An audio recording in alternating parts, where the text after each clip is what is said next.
Mukunda jewellers వారి Purvi gold and diamonds November 1న KPHB లో ఘనంగా ప్రారంభం. ఓపెనింగ్ ఆఫర్ గా ప్రతి 3 లక్షల కొనుగోలుకు ఒక బంగారు నాణెం ఉచితంగా పొందండి. నవంబర్ 1 నుంచి మీ జీవితానికి సంబంధించి పలు ముఖ్యమైన ఆర్థిక మార్పులు జరగబోతున్నాయి. బ్యాంక్ ఖాతాలు, ఫిక్స్డ్ డిపాజిట్లు, లాకర్లకు సంబంధించి ఇప్పటి వరకు ఒక్క నామినీ మాత్రమే పేర్కొనేవారు. కానీ కొత్త బ్యాంకింగ్ చట్టం ప్రకారం ఇకపై ఖాతాకు 4 నామినీలను నమోదు చేసుకోవచ్చు. ఎవరికి ఎంత వాటా ఇవ్వాలో కూడా నిర్ణయించుకోవచ్చు. దీంతో భవిష్యత్తులో వారసత్వ గొడవలు తగ్గే అవకాశం ఉంది.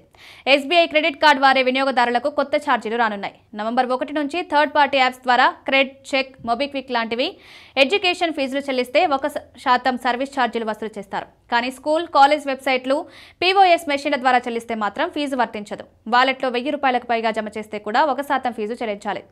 నవంబర్ 1 నుంచి 30 లోపు లైఫ్ సర్టిఫికేట్ సమర్పించాల్సిందే. మీరు జీవించి ఉన్నారని నిర్ధారణ పత్రం ఇవ్వకపోతే పెన్షన్ నిలిపివేయబడుతుంది. 80 ఏళ్లు దాటిన వారు ఇప్పటికే అక్టోబర్ 1 నుంచి ఈ ప్రక్రియను మొదలుపెట్టారు. చివరిగా నవంబర్ 1 నుంచి LPG గ్యాస్ సిలిండర్ ధరలో మార్పులు రావచ్చు. గృహ వినియోగ సిలిండర్ ధర గత కొన్ని నెలలుగా స్థిరంగానే ఉన్న వాణిజ్య సిలిండర్ ధరలో మాత్రం హెచ్చుతగ్గులు ఉంటాయి. మొత్తంగా చెప్పాలంటే నవంబర్ 1 నుంచి మీ బ్యాంకు ఖాతా నుంచి మీ కిచెన్ వరకు మార్పులు తప్పవు.